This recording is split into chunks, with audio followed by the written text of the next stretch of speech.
सब कहानियां love stories या इवल फाइट्स नहीं होती। कुछ कहानियां किसी इंसान की मोहब्बत को, उसके कॉस्प्लेस के लिए और उस पैशन को जो उस कॉस्प्लेस के लिए वो रखता है उसको एक्सप्रेस करने को भी कहा जा सकता है। और ये कहानी है एक लड़की के बारे में शायद जिसको कॉस्प्ले पहनना बहुत पसंद है। दुनिया के किसी कोने में एक लड़का जो कि मांगा क्लब के अंदर बैठा हुआ होता है, उसका नाम ओक्यूमुरा होता है। वो वीडियो गेम खेल रहा होता है और वो अपने बचपन के बारे में सोच रहा होता है कि जब उसने एक लड़की को प्रपोज किया होता है और उसको छेड़ा हुआ होता है तो उसे सब लड़कियां बहुत बदतमीज और डरावना समझ रही होती हैं। कोई भी इससे बात करना पसंद नहीं करता। इसीलिए ओक्यूमुरा का इंटरेस्ट सिर्फ और सिर्फ 3D गर्ल्स के अंदर डेवलप हो चुका होता है और उसे लिलिल बहुत पसंद होती है। वो एक एनिम कैरेक्टर होती है और ओक्यूमुरा को उससे इतनी ज्यादा मोहब्बत हो चुकी होती है कि उसे अब किसी भी लड़की के अंदर कोई इंटरेस्ट नहीं होता कि किस्मत को कुछ और ही मंजूर होता है। और एक पिंक बालों वाली लड़की उसके दरवाजे पे दस्तक देती है और वो पूछती है कि क्या न्यू स्टूडेंट्स के लिए जगह खाली है। और ओक्यूमुरा उसे देख के बहुत ज्यादा घबरा जाता है। तो लगता है कि ये लड़की सिर्फ और सिर्फ लव स्टोरीज को एंजॉय करती होगी और इसे बिल्कुल भी एनिम्स के अंदर इंटरेस्ट नहीं होगा। उसका नाम रेरिसा होता है, लेकिन रेरिसा वहाँ पे पड़ी हुई लिलिल की डॉल्स को देख के बहुत ज्यादा एक्साइटेड हो जाती है। वो उन्हें देखना शुरू कर देती है और ओक्यूमुरा सोच रहा होता है कि इसे मैं किस तरह से यहाँ से रफू चक्कर करूँ कि अचानक से जब रेरिसा लिलिल के एक कॉस्ट्यूम को टच करती है तो उसके कपड़े फट जाते हैं और उसकी बॉडी नजर आती है। ओक्यूमुरा सोचता है कि अब तो ये पक्का यहाँ से भाग जाएगी, लेकिन रेरिसा नहीं जाती बल्कि वो तारीफ करना शुरू कर देती है क्योंकि वो भी लिलिल की बहुत बड़ी फैन होती है। लेकिन रेरिसा कहती है कि जो लिलिल ने इस कॉस्ट्यूम के साथ अंडीज पहनी हुई है वो बिल्कुल भी मजे की नहीं है। उसे चाहिए था कि इसके साथ कोई शॉक कलर की अंडीज पहनती ताकि वो देखने वालों को अट्रैक्शन करती। ओक्यूमुरा बिल्कुल भी चाह नहीं रहा होता, लेकिन फिर भी उसे उसके साथ अग्री करना पड़ता है क्योंकि उसकी बात तो बिल्कुल ठीक होती है। अब वो दोनों वहाँ पे खड़े हो जाते हैं और एक दूसरे के साथ बहसना शुरू कर देते हैं क्योंकि वो दोनों इस बात को प्रूव करना चाह रहे थे कि कौन लिलिल का सबसे बड़ा फैन है। कि अचानक से स्क्रीन के ऊपर जब उसे एक मूवी नजर आती है तो रेरिसा भाग के उसके पास चले जाती है और एक गंदे से पोज के अंदर खड़ी होकर उसकी तारीफ करना शुरू कर देती है कि अब ओक्यूमुरा से भी रहा नहीं जाता और वो भी वहाँ पे जाके अपनी पीठ निकाल के खड़ा हो जाता है और बातें करना शुरू कर देता है। वो लोग लिलिल का एनिम देख रहे होते हैं और उसके बारे में डिस्कशन स्टार्ट कर देते हैं कि ओक्यूमुरा अचानक से सोचता है कि एक लड़की एक दूसरी लड़की के बारे में इतना सब कुछ कैसे जान सकती है, वो उससे इतनी मोहब्बत कैसे कर सकती है। उसे समझ नहीं आ रही होती कि अचानक से रेरिसा उसे कहती है कि क्या आप मेरी एक काम के अंदर मदद कर सकते हैं। वो थोड़ी सी नर्वस होती है कि ओक्यूमुरा एक बहुत जबरदस्ती लाइन कहता है हीरोइक स्टाइल के अंदर और रेरिसा को पता चल जाता है कि इसने एनिमे से कॉपी किया है और ओक्यूमुरा को भी थोड़ी सी शर्म आ जाती है। तो वो उसे कहता है कि तुम्हें फिक्र करने की कोई जरूरत है, तो मुझे बता सकती है कि तुम्हें किस मामले में मेरी मदद चाहिए। तो वो अपना बैग खोलना शुरू कर देती है और उसके अंदर से काफी सारी डीवीडीज निकालती है। वो काफी गंदे एनिम्स की डीवीडीज होती हैं, लेकिन वो कॉस्प्लेस के रिलेटेड गाइड होती है जिसे देख के ओक्यूमुरा थोड़ा सा हैरान होता है। रेरिसा से पूछता है कि आखिर इस सब का क्या मतलब है। तो रेरिसा उसे बताती है कि वो कॉस्प्ले करना चाहती है और वो इस तरह के कपड़े पहनना चाहती है। ओक्यूमुरा को समझ नहीं आता और वो इसीलिए उसे फौरन से पूछ लेता है कि क्या तुम वाकई में इस तरह के कपड़े पहनना चाहती हो। तो रेरिसा उसे कहती है कि तुमने तो कहा था कि तुम मुझे इस सब के रिलेटेड जज नहीं करोगे। तो ओक्यूमुरा उसे कहता है कि हाँ बिल्कुल, मुझे तुम्हें इस तरह से जज नहीं करना चाहिए कि तुम किस तरह के कपड़े पहनती हो, बल्कि मुझे तो तुम्हें सपोर्ट करना चाहिए क्योंकि वो भी एनिम्स को बहुत ज्यादा पसंद करता है। तो रेरिसा उसे बताती है कि वो हमेशा से कॉस्प्ले करना चाहती थी क्योंकि उसे कैरेक्टर्स की तरह के कपड़े पहनना और कैरेक्टर्स बहुत पसंद हैं। और एक बार जब वो कॉस्प्ले फेस्टिवल के अंदर गई थी तो वहां पे उसने इतने सारे कॉस्प्ले आर्टिस्ट को देखा था कि वो हैरान रह गई थी। और कुछ कॉस्प्ले आर्टिस्ट उसे बताते हैं कि बड़े होकर तुम भी हमारी तरह कॉस्प्ले जरूर करना। इसीलिए अब रेरिसा उससे एक रिक्वेस्ट करना चाह रही होती है और उसे समझ नहीं आ रही थी कि वो कैसे करे। और वो खड़ी होकर उसे कहती है कि क्या तुम मेरी पिक्चर्स क्लिक करोगे मेरे लिए, क्योंकि वो कहती है कि सिर्फ और सिर्फ तुम ही एक ऐसे फोटोग्राफर बन सकते हो मेरे लिए जो कि बिना किसी गंदी निगाह के मेरी तस्वीरें खींचे। क्योंकि जिस दिन हमारे यहाँ पे एंटी टेस्ट था उस दिन मैंने तुम्हें विंडो में से देखा था कि तुम कितने पागलों की तरह लिलिल के एनिम्स को देख रहे थे। क्योंकि मेरा सोचना शुरू कर देता है कि अगर मैं क्लब के अंदर एक नए मेंबर को एंट्री दे भी दूं तो उसकी लाइफ के अंदर क्या चेंजेस आएंगे, क्योंकि वो पहले उसके साथ काफी सारे उसके फ्रेंड्स हुआ करते थे लेकिन अब वो अकेला है। और सोचने के बाद ओक्यूमुरा उसे इजाजत दे देता है और वो रेरिसा से कहता है कि मैं तुम्हारे लिए जरा बराबर भी कोई फीलिंग्स महसूस नहीं करूंगा क्योंकि मुझे लड़कियां पसंद ही नहीं है, मुझे सिर्फ और सिर्फ लिलिल और एनिम गर्ल्स पसंद हैं। रेरिसा बहुत ज्यादा एक्साइटेड हो जाती है और वो अपने कपड़े उतारना शुरू कर देती है और वो कहती है कि मुझे कॉस्प्ले पहन के तुम्हें दिखाना है। ओक्यूमुरा को समझ नहीं आ रहा था और वो विंडोज को देख रहा था जो कि ओपन होती है, वो उनके आगे बोर्ड कर देता है और रेरिसा तैयार होना शुरू हो जाती है। वो कपड़े दूसरे पहन लेती है और जब वो फुली रेडी हो जाती है वो ओक्यूमुरा को आवाज देती है और जब वो उससे बात करती है तो ओक्यूमुरा हैरान रह जाता है। उसे देख के उसे 440 वॉट का झटका लगता है और वो शूटर ही चला जाता है। जमीन पे बैठा हुआ होता है कि रेरिसा से फिर से कहती है कि मैंने इस कपड़ों के साथ जो अंडीज पहनी हुई हैं वो व्हाइट कलर की हैं, क्योंकि जब हम लोग एनिम देख रहे थे तो उसके अंदर हम लोगों ने एपिसोड 128 के अंदर देखा था कि लिलिल ने इसी तरह के कपड़े पहने हुए थे। और ओक्यूमुरा को कुछ समझ नहीं आ रहा था क्योंकि वो बहुत ज्यादा खूबसूरत लग रही होती है, इसीलिए वो वहाँ पे बेहोश हो जाता है। अभी भी वो अपनी ज़हन के अंदर कुछ ना कुछ सोच रहा होता है कि जब उसकी आंख खुलती है तो वो लिलिल की गोद के अंदर होता है, हालांकि वो रेरिसा होती है और वो फिर से बेहोश हो जाता है। अगले दिन वो बैठा हुआ अपने क्लब के अंदर डीवीडी को प्ले करने वाला होता है कि अचानक से रेरिसा आ जाती है। वो उसे देख के बिल्कुल भी नर्वस या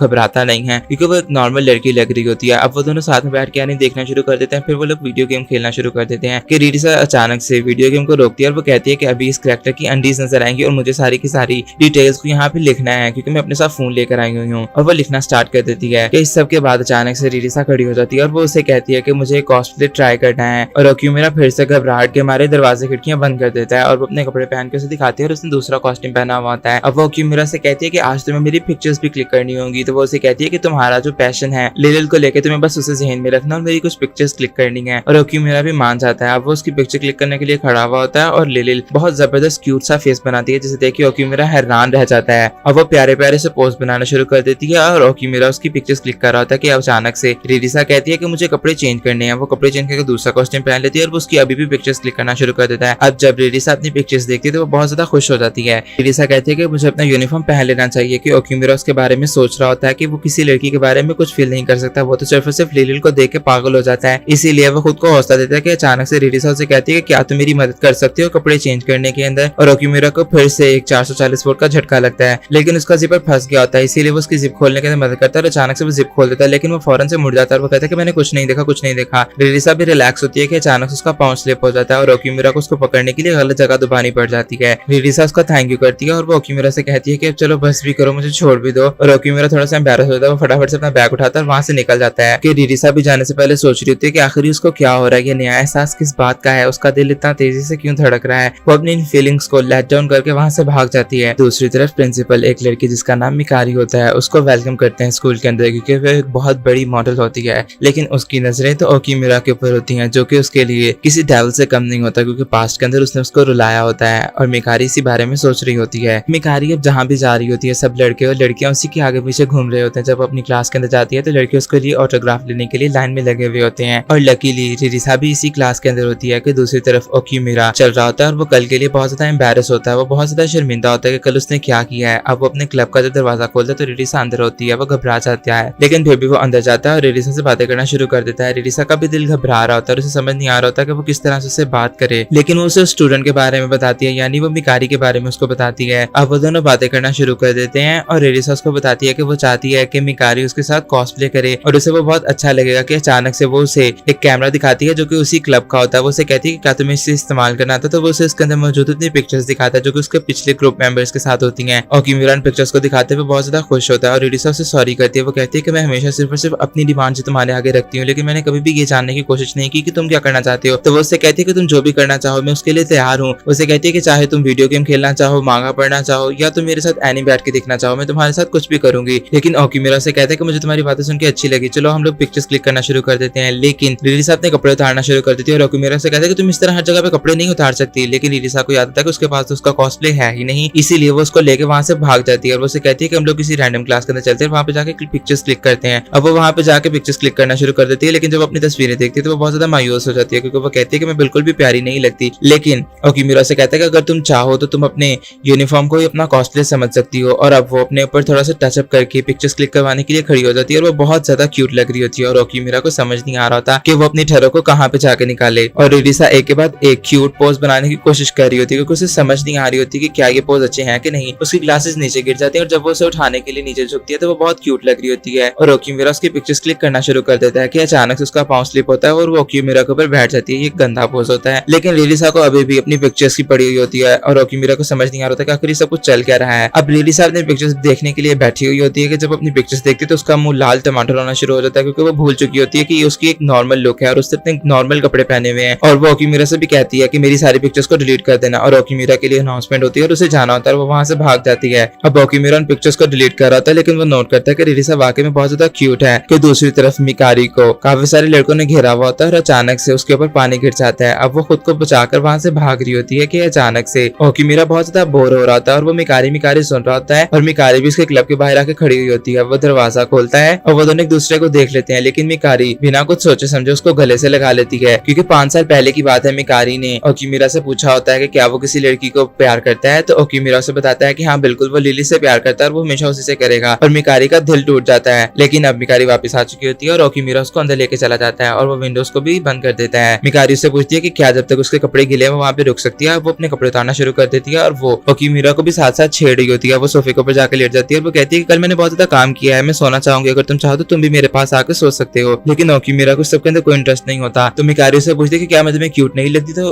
ओकीमिरा से बताता है कि तुम हमेशा से क्यूट ही थी और तुम अभी भी क्यूट ही हो। और मिकारी को ये सुन के बहुत अच्छा लगता है। वो उसकी थोड़ी सी तारीफें करता है कि अचानक से उसका पाँव मांगा के ऊपर आ जाता है और वो स्लिप होकर उसके ऊपर गिर जाता है और मिकारी अब टोटली नेकेड होती है। ओकीमिरा उसके ऊपर से हटने वाला होता है, लेकिन मिकारी उसे कहती है कि अभी थोड़ी देर इसी पोज के अंदर रहो, ना जाने मैंने कितना इंतजार किया है तुम्हारे साथ इस पोज में आने के लिए। कि दूसरी तरफ रिरिसा भी भाग रही होती है क्लब में आने के लिए, क्योंकि आज वो लेट हो चुकी होती है। मिकारी गंदा गंदा सोच रही होती है कि अचानक से ओकीमिरा भी अपना कोट उतार देता है, लेकिन मिकारी उसे रोकने की कोशिश करती है, मगर ओकीमिरा का ऐसा कोई इरादा नहीं होता और वो कोट उसे पहना के कहता है कि तुम्हें ठंड लग सकती है। और ओकीमिरा अभी भी लिलिल के बारे में जब बात करता है तो मिकारी अपने कपड़े पहन रही होती है और वो ओकीमिरा से पूछती है कि क्या वो अभी भी किसी लड़की को प्यार करता है। तो ओकीमिरा उससे कहता है कि हाँ बिल्कुल। वो पहले तो रिरिसा के बारे में सोचता है, लेकिन वो उसे अभी भी लिलिल का ही कहता है और मिकारी उसे बेवकूफ कह के वहां से भाग देती है। उसकी आंखों के अंदर आंसू भी होते हैं। अब मिकारी खड़ी हुई होती है और वो सोच रही होती है कि उसे किस तरह से मॉडल बनने की अपॉर्चुनिटी मिली और वो मॉडल बन गई। वो बहुत ज्यादा हार्ड वर्क करती थी। उसके डायरेक्टर ने भी उसे एक बार कहा था कि मुझे पता है कि तुम एक लड़के के ऊपर क्रश करती हो, लेकिन उस लड़के से मोहब्बत करने का कोई फायदा नहीं, वो एक आम सा लड़का है, तुम एक मॉडल से मोहब्बत कर सकती हो। लेकिन मिकारी उस दिन के बारे में सोच रही होती है जब ओकीमिरा ने उसे बचाया होता है बुरे लड़कों से, और वो उस दिन से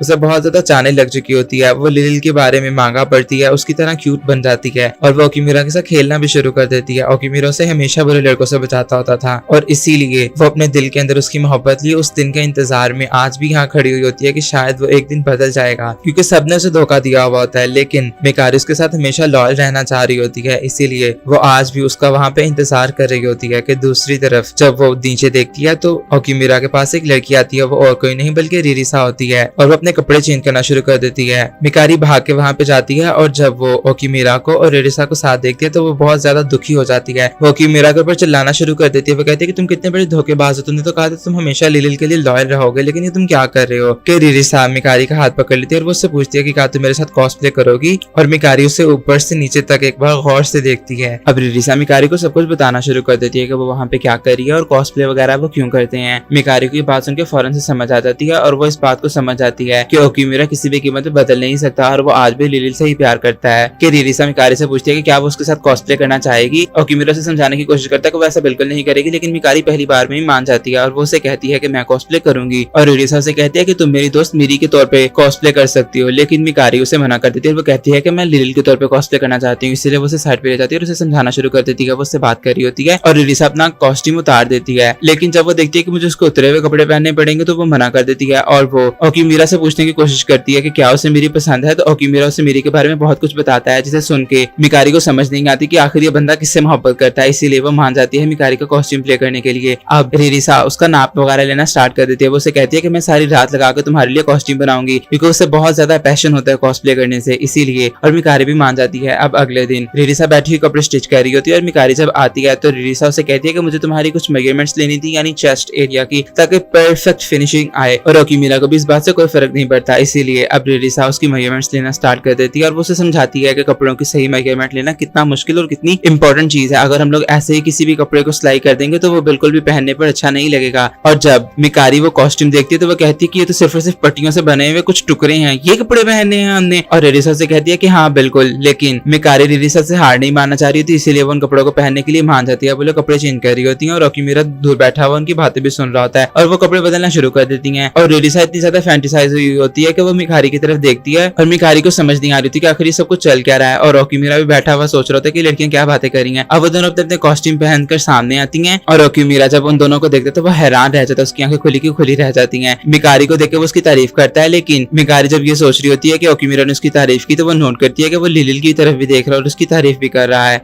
कि अब मिकारी सोचना शुरू कर देती है कि वो बिल्कुल मिरी की तरह है हकीकत के अंदर भी, जो कि ओकीमिरा से मोहब्बत करती है, लेकिन ओकीमिरा लिलिल से मोहब्बत करता है। और वो सोचती है कि वो पिछले 10 सालों से उससे मोहब्बत कर रही है। कि खैर अब रिरिसा उसको वो तस्वीरें दिखाती है जो कि उन लोगों ने वो पिक्चर्स क्लिक करवानी होती हैं। अभी मिकारी को समझ नहीं आ रही होती कि आखिर वो इतने गंदे गंदे पोस्ट किस तरह से करेगी, लेकिन ओकीमिरा के लिए वो कुछ भी करने के लिए तैयार होती है और वो मान जाती है। ओकीमिरा भी खुद को हौसला देता है कि उसे इन लड़कियों के ऊपर गंदी नजर नहीं डालनी, लेकिन फिर भी वो खुद को कंट्रोल नहीं कर पा रहा होता। और मिकारी जब ये चीज देखती है तो वो कहती है कि अब मैं कुछ भी करूंगी, इसीलिए वो अपने आप को हाथ लगवाने के लिए तैयार हो जाती है। और रिरिसा जब उसको हाथ लगाती है तो वो वाकई में एक्साइट हो जाती है। वो अपनी फीलिंग्स को कंट्रोल नहीं कर पाते, लेकिन वो इतनी क्यूट होती है कि वो दोनों जने हैरान रह जाते हैं। मिकारी ओकीमिरा के लिए कुछ भी करने के लिए तैयार होती है, इसीलिए वो रिरिसा को भी हाथ लगाती है और उसे भी बहुत अच्छा लगता है। लेकिन मिकारी थोड़ी देर के लिए डर जाती है। अब वो लोग फिर से उसी पोज को दोबारा से करते हैं और जब मिकारी ओकीमिरा की तरफ देखती है तो वो बहुत ज्यादा लस्टी हुआ होता है, लेकिन फिर भी वो पास नहीं आती और वो एक और पोज करने के लिए उसके पास चली जाती है। लेकिन लिलिसा और मिकारी अब फंस जाती है। उन दोनों के कॉस्ट्यूम एक दूसरे के साथ ज्वाइन हो चुके होते हैं, इसीलिए अब उन्हें मदद के लिए किसी तीसरे बंदे की जरूरत होती है और वहाँ पे ओकीमीरा के अलावा और कोई नहीं होता। वो उससे मदद मांगती है और ओकीमीरा बड़ी मुश्किल से अपने कदम उठाता है और वो इतना ज्यादा नर्वस हुआ होता है कि उसे समझ नहीं आ रही थी कि आखिर वो अपने आप को इस चीज के लिए किस तरह से रजामंद करेगा। लेकिन फिर भी वो रिरिसा की चेस्ट को अपने हाथों में पकड़ लेता है और वो सोचता है कि कितनी ज्यादा सॉफ्ट है और वो उसकी हुक खोल देता है और वो दोनों नेकेड हो जाती हैं और उसके सामने एक हेवनली सीन होता है और ओकीमीरा अपनी फीलिंग्स को कंट्रोल नहीं कर पाता और वो जाके ठा पीछे गिरता है। अब वो तीनों जने बैठे हुए होते हैं और वो आपस में बात कर रहे होते हैं अपने शूट के लेकर। ओकीमीरा मिकारी की भी तारीफ करता है और उसे बहुत ज्यादा अच्छा लगता है और मिकारी को ये बात समझ आ जाती है कि ओकीमीरा सिर्फ और सिर्फ फिजिकल लड़कियों से मोहब्बत नहीं कर सकता, वो एनिम गर्ल से बहुत ज्यादा मोहब्बत करता है, इसीलिए उसे कॉस्प्ले करके इतना अच्छा लगा और ओकीमीरा को भी उसकी तरफ देख के बहुत ज्यादा प्यार आ रहा था, इसीलिए वो खुद को इस बात के ऊपर मना लेती है कि वो दोबारा से कॉस्प्ले करेगी। रिरिसा उसको दोबारा पिक्चर्स क्लिक करने के लिए और अपलोड करने के लिए कहती है, लेकिन मिकारी उसे बताती है कि उसका कॉन्ट्रैक्ट हुआ हुआ है, इसीलिए उसकी पिक्चर्स को अपलोड नहीं किया जा सकता क्योंकि वो एक प्रोफेशनल मॉडल है। वो जा रही होती है और वो एक सेकंड के लिए रुक जाती है। ओकीमीरा खड़ा होता है लेकिन मिकारी उसे कहती है कि कोई बात नहीं और वो वहां से चली जाती है। अब रिरिसा खड़ी हुई सोच रही होती है कि जब ओकीमीरा मिकारी के साथ बात कर रहा था तो उसको अजीब सा फील क्या हो रहा था, लेकिन खैर इन सब बातों को पीछे छोड़ते हुए वो ओकीमीरा को बताती है कि नेक्स्ट मंथ कॉस्प्ले का फंक्शन और उसे वहां पे जाने के लिए बहुत सारी प्रिपरेशंस करनी है और उसके पास वक्त बहुत कम है। लेकिन ओकीमीरा से कहता है कि हम लोग इसे साथ में कर सकते हैं। अब रात को वो लोग अपने क्लब के अंदर होते हैं और वो दोनों साथ में इन पिक्चर्स को एडिट करना शुरू कर देते हैं। रिरिसा उसको बताती है कि इन पिक्चर्स को एडिट करने के लिए उसको बहुत सारा वक्त चाहिए होगा। ओकीमीरा उस वक्त को कैलकुलेट करके उसको बताता है, लेकिन उसे कहता है कि तुम्हें फिक्र करने की कोई जरूरत नहीं है, हम दोनों साथ में करेंगे तो बहुत अच्छे से हम लोग टाइम को मैनेज कर सकते हैं। कि अचानक से पीछे से गार्ड आ जाता है और ओकीमीरा रिरिसा को साइड पे लेके खड़ा हो जाता है और वो उसे कहता है कि तुम्हें घबराने की कोई जरूरत नहीं, मैं तुम्हें हर हाल में बचा लूंगा। लेकिन गार्ड को जब अब कोई आवाज नहीं आती तो वो वहां से चला जाता है और रिरिसा को कुछ ना कुछ फील हो रहा होता है क्योंकि ओकीमीरा उसके बहुत ज्यादा क्लोज था। रिरिसा खुद को हौसला देती है कि ओकीमीरा जब तक उसके साथ है उसे डरने की कोई जरूरत नहीं है और उसे अपने पैशन को आगे लेके चलना चाहिए। उम्मीद है कि आपको ये कहानी अब तक पसंद आई होगी। ओकीमीरा और ललिसा की मेहनत रंग ले आती है और उन दोनों का काम खत्म हो जाता है। उन लोगों ने रातों को जाकर इतनी मेहनत जो की होती है और ललिसा ओकीमीरा का थैंक यू करती है कि उसने उसका इतना सारा साथ दिया है अब तक। कि अब ललिसा मिकारी को भी बताती है और उससे पूछती है कि क्या वो उनके साथ इवेंट पे जाना चाहेगी। तो मिकारी उसके ऊपर थोड़ा सा गुस्सा हो जाती है और उससे पूछती है कि आखिर तुम चाहती क्या हो लड़की, तुम अपने सीनियर के बारे में सोचती क्या हो। कि दूसरी तरफ ओकीमीरा भी बैठा हुआ लेल की डॉल्स को देख रहा होता है और वो सोच रहा होता है कि आखिर ललिसा के साथ क्या ये उसकी फर्स्ट डेट है क्योंकि वो दोनों बाहर जाने वाले हैं। मिकारी गुस्से में आकर ललिसा से पूछ लेती है कहीं तुम सीनियर को पसंद तो नहीं करती। कि दूसरी तरफ ओकीमीरा परेशान होता है कि वो पहनेगा क्या और उसे अपने कॉस्ट्यूम को लेकर यानी अपने आउटफिट के लेके बहुत ज्यादा डाउट्स होते हैं। कि दूसरी तरफ ललिसा को भी कुछ ऐसा ही हो रहा होता है क्योंकि वो बहुत ज्यादा नर्वस होती है कि वो कल को क्या पहनेगी, कैसा पहनेगी और वो लाल टमाटर हो रही होती है। लेकिन खैर अब अगले दिन ओकीमीरा इवेंट से पहले ही पहुंच जाता है क्योंकि इवेंट 10 बजे होता है और वो 6 बजे ही वहां पे पहुंच के इंतजार कर रहा होता है ललिसा का। कि जब ललिसा आती है तो ओकीमीरा उसको देख के हैरान रह जाता है क्योंकि उसने बहुत जबरदस्त आउटफिट पहना हुआ होता है। तो ललिसा सोचती है कि ये सब कुछ मिकारी की वजह से हुआ है क्योंकि उसने उसे मैसेज किया था और वो रात को उसे कहती है कि तुम बेफिक्र हो जाओ, सुबह तुम्हारे जाने से पहले मैं पहुंच जाऊंगी और तुम्हें रेडी कर दूंगी। और ये कॉस्ट्यूम, ये बैग, ये हील्स, ये सब कुछ मिकारी का कमाल होता है कि ललिसा इतनी प्यारी लग रही होती है। अब वो दोनों ट्रेन में सफर करना शुरू कर देते हैं और सफर के बाद जब ललिसा ट्रेन में से उतरती है तो वो सोचती है कि ओकीमीरा कितना ज्यादा रिलैक्स है, उसे भी रिलैक्स ही रहना चाहिए। लेकिन ओकीमीरा के दिल के अंदर धक धक हो रही होती है क्योंकि उसे समझ नहीं आ रही होती कि वो क्या करे, क्या बोले और क्या पूछे। क्योंकि ओकीमीरा ने बहुत सारी गेम्स खेली हुई होती है, इसीलिए वो गेम के अंदर जिस तरह से गर्लफ्रेंड बॉयफ्रेंड होते हैं उस तरह बनने की कोशिश करता है, लेकिन ये एक डिजास्टर साबित होता है। लेकिन खैर वो ललिसा से कहता है कि हम लोगों को वक्त को गुजारने के लिए कहीं जाना चाहिए। वो लोग जिस भी जगह पे जाते हैं विजिट करने के लिए वो जगह बंद होती है क्योंकि अभी बहुत ज्यादा सुबह होती है और इतना चलने की वजह से ललिसा के पाँव भी रेड हो चुके होते हैं और वो एक जगह पे बैठ जाती है। ओकीमीरा को बहुत ज्यादा शर्मिंदगी हो रही होती है कि उसने चलते चलते ये तो सोचा ही नहीं कि उसके साथ एक लड़की है और ये कोई गेम नहीं बल्कि हकीकत है। लेकिन अब वो दोनों साथ में बैठ जाते हैं और ओकीमीरा जब भी ललिसा की तरफ देख रहा था तो उसे बहुत ज्यादा शर्म आ रही होती है। अब ललिसा उसको लिलिल के कार्टून्स की एक एपिसोड दिखाती है जो कि अभी न्यू रिलीज हुई होती है। वो दोनों साथ में बैठ कर उसको देखना शुरू कर देते हैं और काफी ज्यादा एंजॉय करते हैं। ओकीमीरा को अभी भी ललिसा से बहुत ज्यादा शर्म आ रही होती है, लेकिन अब इवेंट का टाइम हो जाता है। वो लोग इवेंट की जगह पे पहुंच जाते हैं जो अभी खाली होती है और ललिसा बहुत अजीब तरह से बिहेव करना शुरू कर देती है क्योंकि वो बहुत ज्यादा नर्वस होती है कि उसका पहला इवेंट होता है जिंदगी का। वो लोग अपने टेबल पे पहुंच के अपना सामान निकालना शुरू कर देते हैं, लेकिन ललिसा को याद आता है कि उसने मेन काम तो किया ही नहीं। वो कहती है कि मैंने बैनर्स वगैरह या पोस्टर वगैरह कुछ भी नहीं बनाए और ये एक बहुत बड़ा डिजास्टर होता है। लेकिन उनके जो नेबरहुड के अंदर टेबल वाले होते हैं वो लोग आते हैं और उनका मजाक उड़ाना शुरू कर देते हैं क्योंकि उनका कॉस्प्ले, उनके बैनर सब कुछ बहुत जबरदस्त होते हैं। लेकिन ललिसा और ओकीमीरा उनकी बातों को ज्यादा अटेंशन नहीं देते और उन्हें इग्नोर ही करते हैं। ओकीमीरा ललिसा से पूछता है कि क्या वो अपना कॉस्प्ले लेकर आई है तो वो उसे बताती है कि हाँ वो लेकर तो आई है लेकिन उसे पहनेगी नहीं क्योंकि उसे अभी बहुत ज्यादा शर्म आ रही है और ये उसका पहला इवेंट है, इसीलिए वो अपने नॉर्मल कपड़ों के अंदर इस इवेंट को गुजारना चाहेगी। कि अब इवेंट स्टार्ट होता था और सब लोगों की सेल बहुत जबरदस्त होती है, लेकिन ये दोनों जने खड़े हुए सबका मुंह देख रहे होते हैं और इनके नेबरहुड वाले फिर से इनको तंग करना और इनको छेड़ना शुरू कर देते हैं हैं कि अचानक से कस्टमर आता है और वो उनके पास रुकता है। वो एक बुक को खरीदने वाला होता है लेकिन वो फिर वहां से चला जाता है कि दूसरा कस्टमर वहां पे आता है और वो पूछता है कि क्या इसके अंदर न्यूड्स हैं। तो ओकीमिरा को एकदम से झटका सा लगता है, उसके दिल धक धक कर रहा होता है। तो समझ नहीं आ रहा था कि क्या होगा कि उस कस्टमर के जाने के बाद भी ओकीमिरा लिलिसा से पूछता है कि क्या इसके अंदर तुम्हारी न्यूड पिक्चर्स हैं। तो लिलिसा से बताती है कि अरे नहीं, बिल्कुल भी नहीं, मैं अभी 18 की नहीं हुई और मुझे कंफर्टेबल भी फील नहीं होता कि कोई मुझे इस तरह से देखे। ओकीमिरा को थोड़ी सी सांस में सांस आती है और उसे समझ नहीं आ रही होती कि आखिर उसके दिल में ऐसी फीलिंग्स क्यों है लिलिसा के लिए। लेकिन इन सब के बाद भी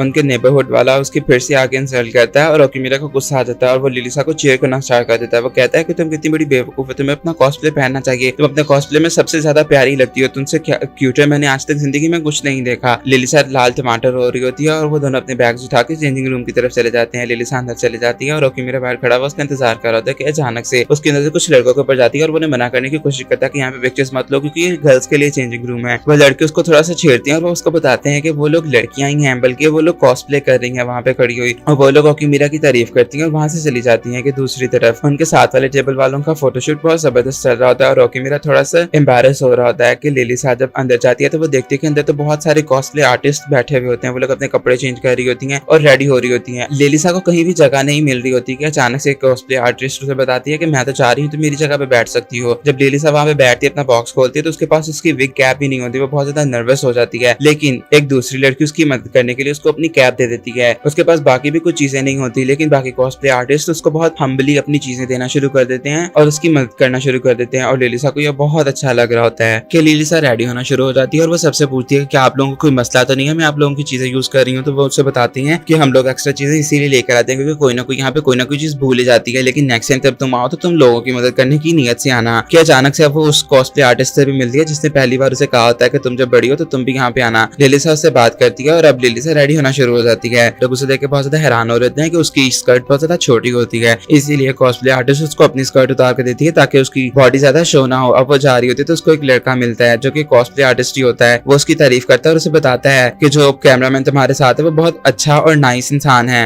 ओकीमिरा की बाहर से फिर से बेइज्जती हो रही होती है कि अचानक से जब लिलिसा आती है लिलिल के रूप के आता है तो सब लोग उसे देख के हैरान रह जाते हैं क्योंकि वो वाकई में सबसे ज्यादा क्यूट लग रही होती है। सब आदमी अपना दिल थाम के खड़े हुए होते हैं क्योंकि उनको समझ नहीं आ रही होती कि आखिर वो इस खूबसूरत औरत को कैसे अपनी नजरों के आगे से जाने दें। किसी को भी समझ नहीं आ रही होती कि क्या ये वाकई में वही लिलिसा है जो पहले खड़ी हुई थी, क्योंकि वो वाकई में बहुत ज्यादा क्यूट लग रही होती है। सबके सब कैमरामैन उसके इर्द गिर्द खड़े हुए होते हैं कि वो ओकीमिरा से कहती है कि मेरी पिक्चर सबसे पहले तुम ही क्लिक करना क्योंकि तुम मेरे फोटोग्राफर हो और ये मेरा पहला फोटोशूट है, इसलिए मुझे समझ नहीं आ रही कि मैं कैसे पोज करूं और वगैरह वगैरह। लेकिन बाकी सारे कैमरामैन भी उसके इर्द गिर्द खड़े हुए होते हैं कि उनके साथ वाले टेबल वाले बात कर रहे होते हैं कि वो कॉस्प्लेयर अपने फोटोग्राफर से कहती है कि क्या तुम लिलिल की पिक्चर्स नहीं क्लिक करोगे। वो चाह तो बहुत रहा होता है लेकिन वो कहता है कि मैं तुम्हारे साथ चीट नहीं कर सकता, लेकिन फिर भी वो उसको किक मार देती है और वो कहती है कि जाओ जाके लिलिल की पिक्चर्स क्लिक करके आओ। और लिलिसा की हालत बहुत ज्यादा खराब होती है क्योंकि बहुत सारे फोटोग्राफर उसके इर्द गिर्द खड़े हुए होते हैं और उससे बातचीत करने की कोशिश कर रहे होते हैं। लेकिन ओगिनो उन दोनों की मदद करता है और वो लिलिसा को एक जगह पे खड़ा कर देता है और वो सब फोटोग्राफर से कहता है कि तुम लोगों के पास सिर्फ और सिर्फ 10 मिनट है इसकी पिक्चर्स क्लिक करने के लिए। जैसे ही टाइम खत्म होगा तुम लोगों को यहाँ से जाना होगा। और अब लिलिसा के सामने सारे के सारे फोटोग्राफर्स खड़े हो जाते हैं उसकी पिक्चर्स क्लिक करने के लिए और वो पोस्ट करना शुरू कर देती है कि लिलिसा को कुछ भी समझ नहीं आ रही होती और अचानक से वो स्लिप होने वाली होती है, लेकिन वो दीवार को पकड़ के खड़ी हो जाती है। सब फोटोग्राफर्स उसके बारे में बात कर रहे होते हैं कि कितनी ज्यादा क्यूट और न्यू कमर की तरह बिहेव कर रही है, इसके पास तो कोई एक्सपीरियंस नहीं है, ये बिल्कुल बच्चों की तरह हरकतें कर रही है, लेकिन फिर भी उसकी पिक्चर्स बहुत ज्यादा क्यूट आ रही होती है। और ओगिनो तो पागल हो रहा होता है क्योंकि वो हर 5 सेकंड के बाद अपना पोज चेंज करती जा रही होती है और उसके जितने भी पोज होते हैं वो बहुत जबरदस्त होते हैं, वो रियल मांगा से एडमायर्ड होते हैं और सब लोगों को बहुत अच्छी पिक्चर्स मिल रही होती हैं। और वो लोग एक के बाद एक लिलिसा की बहुत जबरदस्त पिक्चर्स क्लिक करते जा रहे होते हैं और लिलिसा को भी बहुत ज्यादा अच्छा लग रहा होता है। लिलिसा सोचती है कि जब वो मांगास पढ़ती होती थी तो उसकी मदर को बिल्कुल भी पसंद नहीं थी उसकी हॉबी, वो उसके ऊपर गुस्सा किया करती थी और लिलिसा बहुत ज्यादा मायूस थी, लेकिन वो फिर भी अपने लिए कॉस्प्ले बनाया करती थी। और आज अगर वो इस जगह पे मौजूद है तो वो सिर्फ और सिर्फ ओकीमिरा की वजह से यहाँ पे मौजूद है और वो ओकीमिरा की तरह देख रही होती है और वो बहुत ज्यादा खुश होती है कि अब उसके पास सिर्फ और सिर्फ 10 सेकंड रह गए होते हैं क्योंकि वक्त खत्म होने वाला होता है। और ओगिनो काउंटडाउन दे रहा होता है कि लिलिसा अब ओकीमिरा की तरफ देखती है, उसकी तरफ उंगली करती है और एक बहुत जबरदस्त पोज देती है। सब लोग हैरान रह जाते हैं उसका ये वाला पोज देखकर। अब शूट के बाद लिलिसा खड़ी हुई होती है और ओकीमिरा उसके पास आता है और वो उसे कहता है कि मैं तुम्हारी एक भी पिक्चर क्लिक नहीं कर पाया, इसीलिए क्या तुम मुझे कुछ पिक्चर्स दे सकती हो। तो वो उसके लिए पोज करना शुरू कर देती है और वो उसकी पिक्चर्स क्लिक करना शुरू कर देता है कि अब इस सबसे फारिग होकर सब लोग घरों को वापस आ रहे होते हैं, लेकिन कुछ कैमरामैन लिलिसा के पीछे चले जाते हैं और वो उससे उसका सोशल मीडिया अकाउंट, उसका कोई बिजनेस कार्ड या इस तरह का कोई उसके कॉन्टैक्ट मांग रहे होते हैं। लेकिन लिलिसा के पास ऐसा कुछ भी नहीं होता कि उसको कॉस्प्ले आर्टिस्ट आके बताती है कि चेंजिंग रूम बंद होने वाला है तो तुम फटाफट से अंदर आ जाओ। वो अंदर चली जाती है है और सब लड़कियां उसके साथ पिक्चर्स खिंचवाना शुरू कर देती हैं क्योंकि वो वाकई में बहुत ज्यादा क्यूट लग रही होती है। और सब लोग अब बातें करना शुरू कर देते हैं। सब लड़कियां अपने बारे में उनको बताना शुरू कर देती हैं और लिलिसा उनकी बातें बहुत गौर से सुन रही होती है। जो रेड कॉस्ट्यूम वाली कॉस्प्लेयर होती है वो बताती है कि मैं क्योंकि मोस्टली एनिमल्स के कॉस्प्ले कर रही होती हूँ, इसीलिए मेरे लंग्स के अंदर तो उनके बाल बहुत ज्यादा इकट्ठे होना शुरू हो गए और मुझे डर रहता है कि कहीं मैं मर ना जाऊं। कि बाकी कॉस्प्ले आर्टिस्ट भी बताती हैं कि जब हम लोग ट्रेन में सफर कर रही होती है तो हम लोग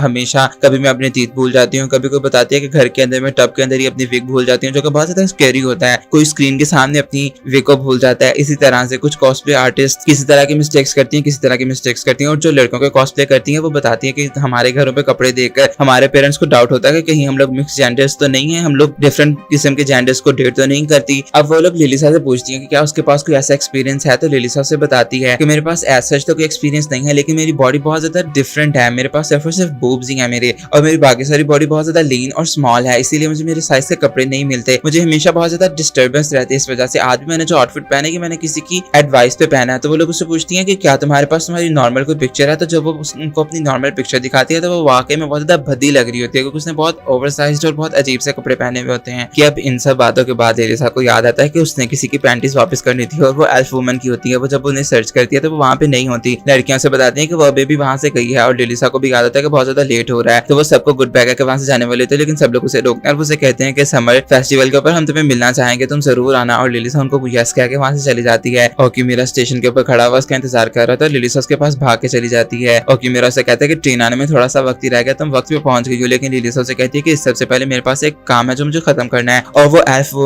वुमन करके चिल्लाना शुरू कर देती है। कुछ लेडीज भी उसकी मदद कर रही होती हैं कि अचानक से वो एल्फ वुमन उसके सामने आती है और वो उसे कहती है कि चिल्लाना बंद करो, मेरा ऑफिस यहाँ पे पास ही है और मैं नहीं चाहती कि किसी को भी मेरे बारे में पता चले। और लिलिसा खामोश हो जाती है और उसको उसकी पैंटीज वापस कर देती है। अब वो लोग उसे एक और कॉस्प्ले के बारे में बात करते हैं तो वो एल्फ वुमन उनको बताती है कि वो अभी बहुत ज्यादा मसरूफ है और शायद वो दोबारा कॉस्प्ले ना कर सके, और वो उनको गुड बाय कहकर वहां से चली जाती है। अब वो दोनों ट्रेन के अंदर सवार होते हैं और लिलिसा अभी भी उस कॉस्प्लेयर के बारे में थोड़ी सी परेशान होती है, लेकिन ओकीमिरा उसके बारे में सोचना शुरू कर देता है। और वो सोच रहा था कि वो लिलिसा की इस परेशानी को किस तरह से दूर करे, लेकिन लिलिसा उसे कहती है कि तुम्हें फिक्र करने की कोई जरूरत नहीं है। जब मैं समर फेस्टिवल के ऊपर जाऊंगी तो मैं कहीं ना कहीं उससे किसी ना किसी मौके पर मिल ही लूंगी, लेकिन मैं आज तुम्हारा थैंक यू करना चाहती हूँ क्योंकि आज मैं जो भी कर सकी वो सिर्फ और सिर्फ तुम्हारी वजह से कर पाई। ओकीमिरा इस बात का क्रेडिट लेने से मना करता है, लेकिन लिलिसा उसे कहती है कि नहीं, ये बात बिल्कुल सच है कि मैं आज जो भी हूँ सिर्फ और सिर्फ तुम्हारी वजह से, तुमने मेरी बहुत ज्यादा मदद की है। और वो उसे ये भी कहती है कि मैं तुम्हें बहुत ज्यादा पसंद करती हूँ। ओकीमिरा हैरान रह जाता है। वो उसे कहती है कि मैं तुम्हें पसंद करती हूँ, मैं तुमसे बहुत ज्यादा मोहब्बत करने लगी हूँ एज ए कॉस्प्लेयर पार्टनर के तौर पर। तुम जब भी मेरे पास आते हो मेरा दिल धड़कना शुरू कर देता है, मेरी बॉडी पूरी गर्म हो जाती है। और ओकीमिरा को भी सेम ऐसी की फीलिंग्स आ रही होती है और उसे समझ आ जाती है कि वो बिल्कुल ठीक कह रही है। वो दोनों सिर्फ और सिर्फ कॉस्प्ले की वजह से एक दूसरे के साथ हैं और एक दूसरे के बारे में फील कर पा रहे हैं। कि मिकारी ओकीमिरा और लिलिसा के बारे में सोच रही होती है और वो लिलिसा की इस बात के बारे में भी सोच रही होती है कि उसके दिल के अंदर कहीं ना कहीं ओकीमिरा के लिए फीलिंग्स हैं। लेकिन मिकारी सोचती है कि मुझे इन सब बातों से डरने की कोई जरूरत नहीं है, क्योंकि वो ओकीमिरा के पास जा रही होती है और वो ओकीमिरा के दरवाजे के ऊपर जाकर उसे कहती है कि मैं तुमसे मिलने के लिए यहाँ पे आई हूँ। लेकिन जब वो देखती है तो अंदर लिलिसा कपड़े चेंज कर रही होती है और वो उसे देख के हैरान रह जाती है। मिकारी उसे कहती है कि तुम कम से कम दरवाजा तो बंद कर सकती हो, लेकिन लिलिसा उसे कहती है कि तुम्हारा बहुत बहुत शुक्रिया, तुमने मेरी बहुत ज्यादा मदद की थी इवेंट के लिए तैयार होने में। मिकारी के पूछने पे अब लिलिसा उसको बताती है कि वो यहाँ पे चेंज कर रही थी अपने फोटोशूट के लिए और ओकीमिरा थोड़ा सा लेट है क्योंकि आज उसका एक टेस्ट है। कि अचानक से लिलिसा के लिए भी अनाउंसमेंट होती है और उसको क्लास में बुलाया जाता है क्योंकि उसके एक्स्ट्रा लेसन होते हैं और वो फटाफट से रेडी होना शुरू हो जाती है और वो मिकारी से कहती है कि मेरी चीजों का ध्यान रखना, और वहां से चले जाती है। और मिकारी के पास अब और कोई ऑप्शन नहीं होता वहाँ पे बैठने के अलावा। अब लिलिसा जा रही होती है और वो भागते भागते एक टीचर के अंदर रख जाती है और जब वो उस टीचर के बारे में सोचते थे वो वाकई में बहुत ज्यादा खूबसूरत टीचर होती है। कि दूसरी तरफ ओकीमिरा जब वापस आता है तो वो लिलिसा के साथ बातें करने की कोशिश कर रहा था, लेकिन जब वो गौर करता है तो वो मिकारी होती है और मिकारी लिलिसा के कॉस्ट्यूम के अंदर होती है क्योंकि वो लिलिल बन के ओकीमिरा को सेड्यूस करना चाह रही होती है और ये चीज वर्क भी कर रही होती है। वो ओकीमिरा के बहुत ज्यादा करीब होकर खड़ी हो जाती है और वो उससे कह रही होती है कि तुम मुझे कहीं टच करना चाहो तो तुम मुझे कर सकते हो। और ओकीमिरा बहुत ज्यादा हैरान हो रहा था क्योंकि अब उसके सामने लिलिल होती है और वो उसको किसी भी तरह से टच कर सकता और होता है, लेकिन ओकीमिरा उसे खुद से दूर करता है और वो उसे कहता है कि मैं ऐसा बिल्कुल भी नहीं कर सकता। और मिकारी सोचती है कि मैं इसी बुद्धू के साथ तो मोहब्बत करती हूँ। कि अचानक से लिलिसा आती है और ओकीमिरा से समझाने की कोशिश करता है कि वो जो ऐसा सोच रही है ऐसा बिल्कुल भी नहीं है, लेकिन लिलिसा आगे बढ़ती है और उसके मुंह पर एक जोर का थप्पड़ मारती है और वो मिकारी को देखकर बहुत ज्यादा खुश होती है क्योंकि पहली बार उसने लिलिल को देखा हुआ होता है। वो उसकी तारीफें करना शुरू कर देती है और वो मिकारी से कहती है कि जरूरी नहीं है कि हमने जिसका एक बार कॉस्प्ले कर लिया हम उसी का नेक्स्ट टाइम भी करेंगे, तुम लिलिल का भी कॉस्प्ले कर सकती हो क्योंकि तुम देखने में बहुत ज्यादा प्यारी लग रही हो। और ऐसा ही कुछ ओकीमिरा का कहना होता है और मिकारी को बहुत अच्छा लगता है उन दोनों की बातें सुन के। कि अब लिलिसा मिकारी की अंडीज देखना चाह रही होती है और मिकारी बहुत ज्यादा घबराई होती है कि अब वीकेंड के ऊपर ओकीमिरा ओगिनो से मिलता है क्योंकि वो उससे फोटोशूट के बारे में जानना चाह रहा होता है और ओगिनो बहुत ज्यादा प्राउड फील कर रहा होता है। वो बहुत ज्यादा अपनी तारीफें करना शुरू कर देता है। वो कहता है कि मुझे पता है मैं बहुत अच्छा हूँ फोटोग्राफी में और वगैरह वगैरह, लेकिन ओकिमिरा सिर्फ और सिर्फ उसे ही जानता था, इसीलिए उसने उससे मदद के लिए कहा हुआ होता है। अब वो उसे बताना शुरू कर देता है कि फोटोग्राफी के अंदर बैकग्राउंड बहुत ज्यादा जरूरी होता है, बैकग्राउंड हम लोग पे करके भी खरीद सकते हैं, इसीलिए मेरी कॉस्प्ले आर्टिस्ट की पिक्चर बहुत ज्यादा प्यारी आती है। अब उसकी आर्टिस्ट सामने आ जाती है और वो ओकिमिरा को देख के बहुत ज्यादा खुश होती है।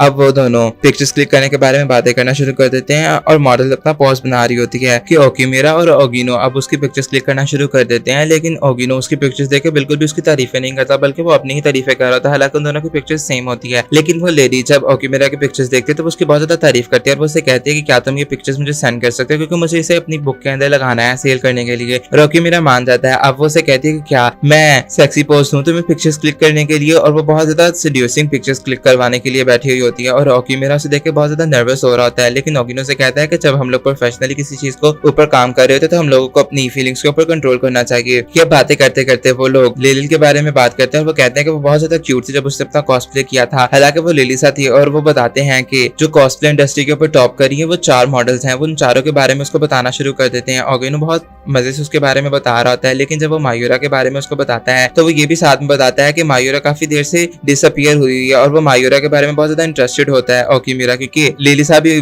मायूरा से मिलने के बारे में बेचैन हो रही होती है। और ओगिनो कहता है कि मैं अपनी मॉडल को एक दिन टॉप मॉडल में से जरूर बनाऊंगा, लेकिन वो लेडी कहती है कि मुझे टॉप बनने में कोई ज्यादा इंटरेस्ट नहीं है, लेकिन अगर मुझे मेरा फोटोग्राफर बना दे तो मुझे इसमें कोई मसला भी नहीं है। अब ओकिमिरा लिलिसा के बारे में सोचता है और वो सोचता है कि वो उसे बिल्कुल टॉप मॉडल बनाएगा। अब क्लब के अंदर ओकिमिरा लिलिसा को दिखाता है कि वो काफी सारी बुक्स उसके लिए लेकर आया था कि वो उन्हें पढ़ सके और उनसे इंस्पिरेशन हासिल कर सके। कि अब ओकिमिरा लिलिसा से कहता है कि क्या तुम कॉस्प्ले करना चाहोगी, और वो कॉस्प्ले करके अब उसकी पिक्चर्स क्लिक करना स्टार्ट कर देता है। वो बहुत ज्यादा जबरदस्त लग रही होती है और ओकिमिरा भी उसको पोज बनाने के बारे में बता रहा था। और लिलिसा जब अपनी पिक्चर्स देखती है तो वो ओकिमिरा की तारीफ करती है। तो ओकिमिरा उसको बताता है कि वो ओगिनो से मिला था और उसने उसकी बहुत ज्यादा मदद की थी पिक्चर क्लिक करने के अंदर बेटर होने में। और लिलिसा ओकिमिरा का फिर से थैंक यू करती है और वो उसे कहती है कि मुझे पहले तक तो लोगों से बहुत ज्यादा शर्म आती थी, लेकिन अब मैं बहुत ज्यादा एक्साइटेड हूँ, मैं लोगों से मिलना चाहती हूँ, मैं चाहती हूँ कि लोग मुझे और भी ज्यादा पसंद करें, मुझे प्यार करें। और ओकिमिरा को उसकी बातें सुन के बहुत ज्यादा अच्छा लगता है कि अचानक से उनके डोर के ऊपर नॉक करता है और वो स्टूडेंट काउंसिल की मेंबर्स होती हैं। ओकिमिरा और लिलिसा बहुत ज्यादा घबरा जाती हैं। लिलिसा छुप जाती है और ओकिमिरा दरवाजा खोलती है तो काउंसिल के लोगों से बताते हैं कि उनके ग्रुप ने यानी उनके क्लब ने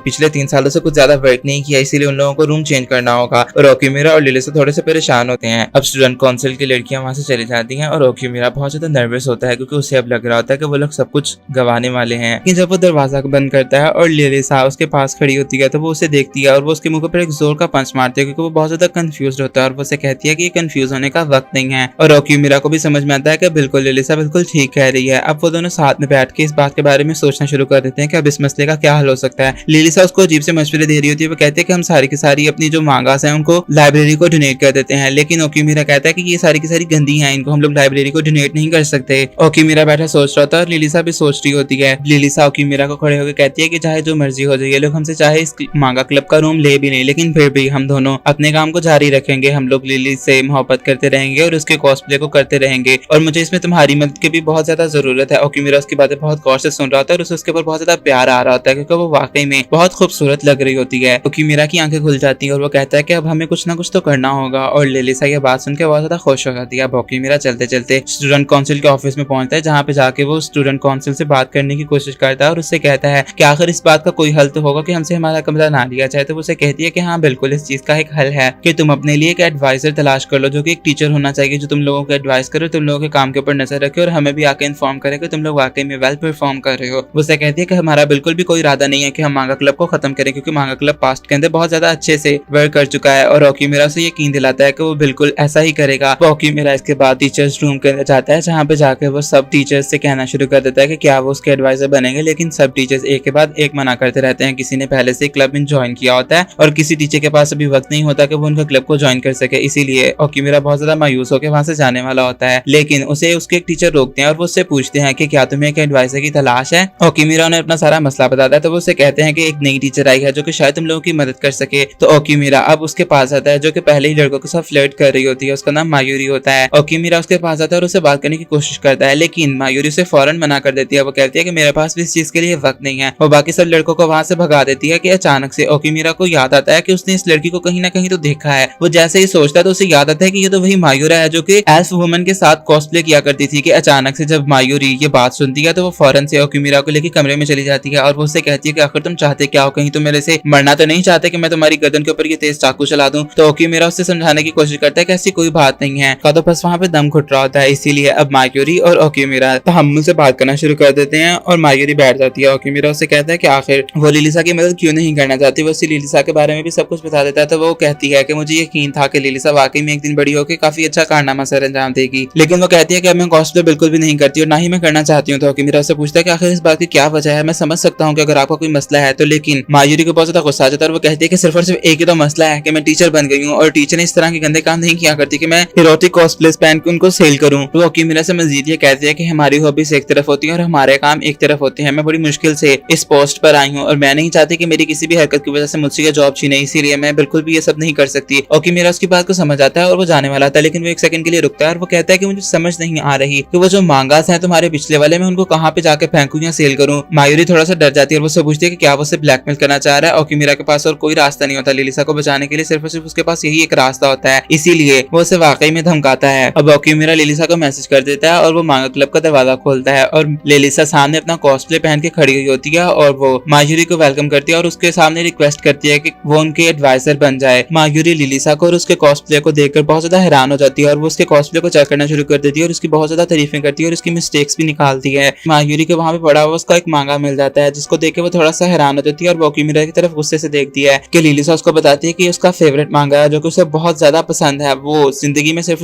किसी एक चीज से ही बहुत ज्यादा मोहब्बत करती है और वो है मायूरा। वो उसके बारे में इतनी सारी तारीफें करना शुरू कर देती है कि मायूरी भी ये सब सुन के हैरान रह जाती है कि उसने भी आज तक कभी अपने कॉस्प्ले की इतनी ज्यादा तारीफ नहीं सुनी होगी। लेकिन खैर वो उन लोगों को मना करके वहां से चली जाती है और वो अपने ऑफिस में जाके बहुत ज्यादा परेशान हो रही होती है, अपने पर गुस्सा कर रही होती है कि आखिर उसने ये सब कुछ क्यों किया, क्योंकि उसे पहली बार किसी ने इतनी अच्छे से इतने प्यार से बुलाया था और उसे ये सब कुछ बहुत अच्छा लग रहा था। मायूरी व्हाइट बोर्ड के ऊपर आई लव यू लिलिसा लिख देती है कि ओकिमिरा उसे बाहर से देख रहा होता है। वो अंदर आता है और मायूरी से कहती है कि आखिर तुम मुझसे चाहते क्या हो। तो ओकिमिरा से कहता है कि अब ऐसे भी बिहेव ना करो जैसे मैंने तुम्हें ये सब कुछ करते हुए देखा ना हो। तो वो उससे कहता है कि मैं सिर्फ और सिर्फ ये चाहता हूँ कि लिलिसा अपना कॉस्प्ले करती रहे और वो अपने पैशन को कंटिन्यू करे, मैं नहीं चाहता कि वो तुम्हारी तरह सबको छोड़े। मायूरी से कहती है कि तुम्हें इस सब के लिए बहुत ज्यादा मेहनत भी करनी होगी, क्योंकि जो मांगा क्लब का पुराना प्रेसिडेंट था उसने बहुत ज्यादा वर्क किया था और उसने काफी सारे मांगास भी लिखे थे। इसी वजह से स्टूडेंट काउंसिल के लोग उसको मांगा क्लब का रूम देने के लिए तैयार नहीं है और ओकिमिरा सोचता है कि बिल्कुल उसी की गलती है। लेकिन मायूरी हार मान जाती है और वो उसे कहती है कि मैं बिल्कुल तुम्हारी एडवाइजर बनूंगी और वो उसे शर्त में बदले में ये कहती है कि तुम्हें लिलिसा के जितने भी कॉस्ट्यूम्स होंगे वो मुझे सेंड करने होंगे, तुम लोग जितने भी बनाओगे। और ओकिमिरा मान देता है। ओकिमिरा लिलिसा के साथ बैठा हुआ था और वो थोड़ा सा परेशान होता है कि आखिर उसे क्या करना चाहिए। तो अपना लैपटॉप निकाल लेता है, वो फटाफट से मांगा लिखने की कोशिश कर रहा होता है कि दूसरी तरफ मायूरी भी आ रही होती है। मायूरी दरवाजा खोलती है और उनके पास आती है और उसे कहती है कि ओकिमिरा तुम क्या कर रहे हो। ओकिमिरा उसे बताता है तो उसे कहती है कि बहुत अच्छे। लिलिसा कहती है कि अगर आप इस बारे में कुछ जानती हैं तो आप इसे बता सकती हैं, लेकिन मायूरी कहती है कि मुझे इस सब के बारे में ज्यादा कुछ तो नहीं पता, लेकिन फिर भी वो काफी ज्यादा इन्फॉर्मेशन ओकिमिरा को बता देती है मांगा लिखने के बारे में। और वो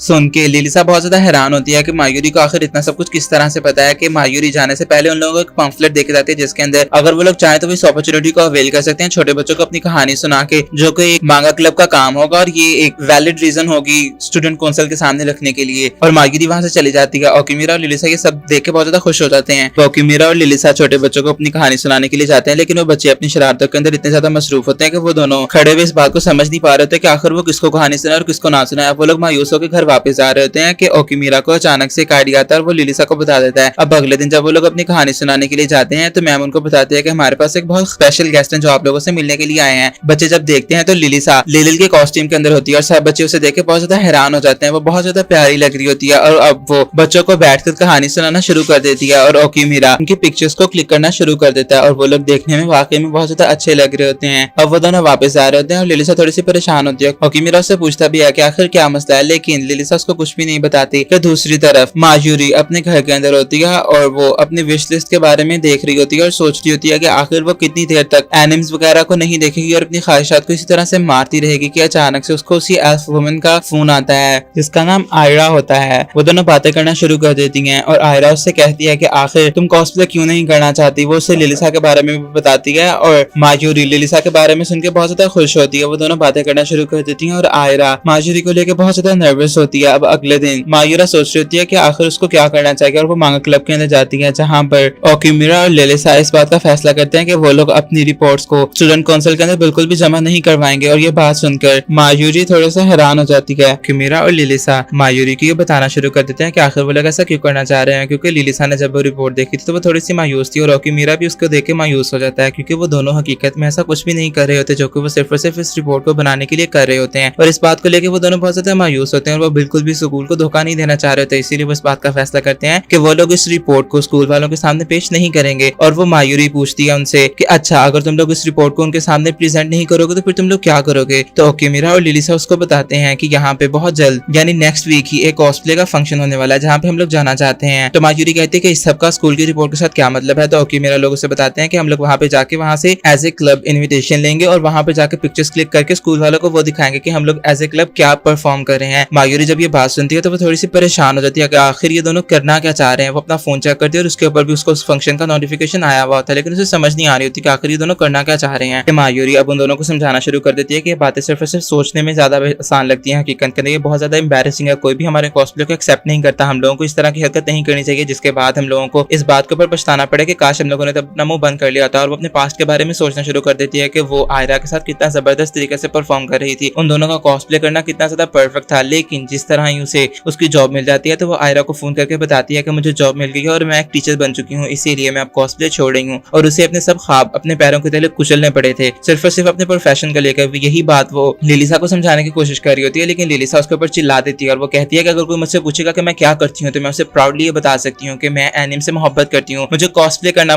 पसंद है और मैं लिलिल से मोहब्बत करती हूँ। यही मेरी जिंदगी की 3 मोहब्बतें हैं जिनके अलावा मैं जिंदा नहीं रह सकती। बाकी कोई मेरे बारे में क्या सोचता है क्या नहीं, मुझे सबसे कोई फर्क नहीं पड़ता, क्योंकि अब तक मैं बहुत ज्यादा नर्वस थी कॉस्प्ले करने को लेकर। लेकिन कुछ लोग होते हैं जो हमें हमेशा हर हाल में सपोर्ट करना प्रेफर करते हैं बजाय इसके कि वो दुनिया वालों की तरह हमें बातें सुनाएं। और ये बातें सुन के मायूरी का दिमाग खुल जाता है और उसे समझ में आ जाता है कि ये बच्ची जब मुझे छोटी मिली थी तब हम लोगों ने सिर्फ और सिर्फ इसे बचाने की खातिर वहां से भेजा था, लेकिन शायद किस्मत में इसका मुझसे दोबारा मिलना मेरे लिए एक नया सबक था। और वो उसे कस के गले से लगा लेती है। इन इस सब के बाद वो दोनों को एक वार्निंग के तौर पे लिलिसा को साइड पे ले जाकर काफी गुस्से से कहती है कि वहां पे काफी सारे बेहतरीन कॉस्प्ले आर्टिस्ट भी आए होंगे, लेकिन तुम दोनों को उन दोनों के साथ कम्पीट करना होगा ताकि तुम लोग बेस्ट पोजीशन पे जा सको और स्कूल वालों के सामने एक अच्छी रिपोर्ट प्रेजेंट कर सको। कि दूसरी तरफ नगुमी जो कि कॉस्प्ले आर्टिस्ट होती है और वो एक शॉप के अंदर से अपने कैरेक्टर के रिलेटेड काफी सारा सामान खरीद रही होती है और शॉपकीपर भी थोड़ा सा एम्बैरस हो रहा था उसे देखकर। अब वो जहाँ पे ट्रैवल कर रही होती है ट्रेन के अंदर तो वहां पे भी सब लोग उसकी तरफ अजीब नजरों से देख रहे होते हैं क्योंकि उसकी हालत काफी ज्यादा अजीब होती है, लेकिन उसे सबसे कोई फर्क नहीं पड़ रहा होता। कि दूसरी तरफ ओगिनो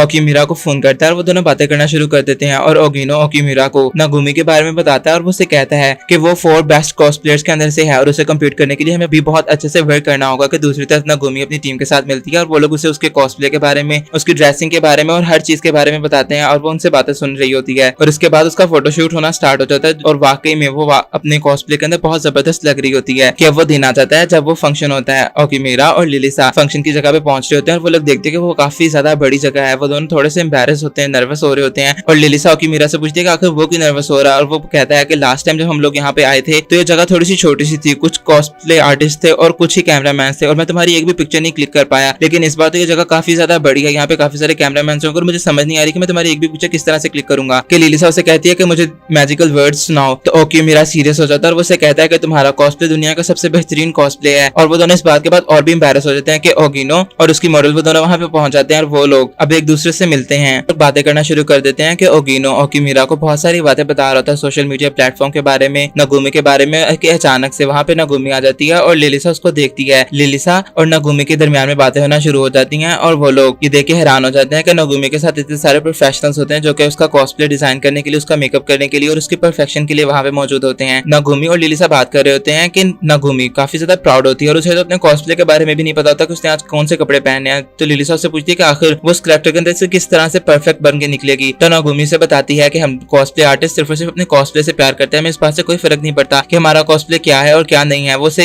इस सेंस में बताना चाह रही होती है कि मुझे सिर्फ और सिर्फ पॉपुलर बनने से, दुनिया की नजरों में आने में और लोगों से तारीफें सुनने में से फर्क पड़ता है, इस सबसे कोई फर्क नहीं पड़ता कि मैंने क्या पहना है और क्या नहीं पहना। और वो खुद को प्रो कह रही होती है और वो लिलिसा की इंसल्ट करके वहां से चली जाती है। वो जाते वक्त भी लिलिसा की एक इंसल्ट कर जाती है और उसकी मैनेजर उससे सॉरी भी करती है, लेकिन लिलिसा को उसकी किसी बात से कोई फर्क नहीं पड़ रहा था क्योंकि उसे बहुत अच्छा लग रहा था कि उसकी बाकी फ्रेंड्स भी वहां पे आ जाती हैं और वो लोग आपस में बातें करना शुरू कर देते हैं। कि नगुमी लिलिसा के साथ ड्रामा करने की कोशिश कर रही थी, लेकिन लिलिसा को लगता है कि वाकई में वो एक बिगिनर है, इसीलिए उसे कुछ भी नहीं पता कि कॉस्प्ले क्या होता है क्या नहीं होता। नगुमी सही बातें कह के गई है उसे, लेकिन लिलिसा मासूम होती है। कि अब वो लोग अपने चेंजिंग रूम के अंदर चले जाते हैं जहाँ पे काफी ज्यादा रश होता है। कि लिलिसा को एक जगह मिल जाती है और दूसरी तरफ ओकिमीरा और ओगिनो फोटोशूट के प्लान के बारे में बात कर रहे होते हैं, क्योंकि ओगिनो ने पहले से एक प्लान बना के रखा हुआ होता है ताकि वो अपनी मॉडल का बेस्ट फोटोशूट कर सके। और ओकिमीरा भी कहता है कि ठीक है। तो दूसरी तरफ लिलिसा बहुत ज्यादा एम्बैरस हो रही थी और उसे समझ नहीं आ रही होती कि वो क्या करे, क्योंकि उसे वाकई में समझ नहीं आ रही होती कि कॉस्प्ले से मोहब्बत करना ज्यादा जरूरी है या अपने कैरेक्टर से मोहब्बत करना ज्यादा जरूरी है। दूसरी तरफ मायूरी भी